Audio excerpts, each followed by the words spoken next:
Apa yang terjadi kalau Indonesia didumping harga murah? Begini sederhana dari pertanyaan tersebut. Kita tahu bahwa kalau kita lagi membuat baju, kita berbisnis baju misalnya. Modal satu baju misalnya Rp50.000. Lalu kita buat 1000 unit atau 1000 baju. Nanti kita jual Rp200.000 per baju. Maka dengan terjual 250 baju, kita sudah balik modal. Alias, kalau di gudang di akhir tahun ada sisa 100 baju, maka dijual Rp0 atau dibuang itu jauh lebih untung daripada gudang kita penuh dan biaya gudang jadi naik. Jadi 100 baju tadi, apa yang terjadi kalau kita jual 50.000? Ada yang ngambil nggak? Banyak yang ngambil. Praktek itu di sisi perusahaan namanya cuci gudang. Tapi kalau antar negara Cina ke Indonesia namanya dumping. Harga didam, barang didam. Inilah yang akan dilakukan Cina, negara produsen, di akhir tahun ini hingga 1 tahun ke depan. Siapa yang panen? Jangan ada yang pikir karena murah tersebut kita jadi dagang dan negara kita panen. Itu bahaya. Itu bahaya buat perindustrian nasional. Mendadak harga pasaran impor murah. Pabrik kita di Indonesia bisa mati.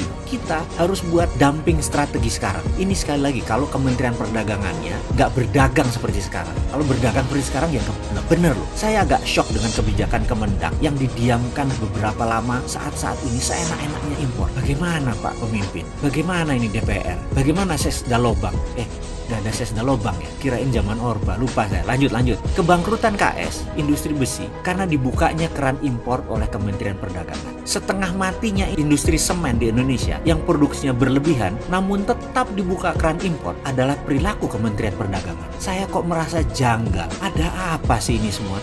Ini kesengajaan atau kebodohan ya? Saya ingat loh, Mukadimah Undang-Undang Dasar 1945 itu mengatakan melindungi segenap tumpah darah Indonesia. Maka keputusan Kemendak itu bisa dikatakan melanggar Undang-Undang 45, melanggar Mukadimah Undang-Undang Dasar 45. Bisakah peraturan tadi di MK-kan, di Mahkamah Konstitusikan? Bisakah dia dianggap tidak melindungi Indonesia? Bisakah dia dituduh antek dari sebuah kepentingan yang dengan sengaja merugikan orang lain atau dengan sengaja memperkaya orang lain atau kelompok lain dan itu melanggar sumpah jabatan? Ini ngawur si Sontoloyo. Ini cuma opini hukum ngawur si Sontoloyo. Memang gua blekpol si Sontoloyo ini. Rasanya hukum Indonesia belum bisa menyentuh level ini. Saya hanya ngarang, pemimpi. Ya sudah, biarlah berlalu.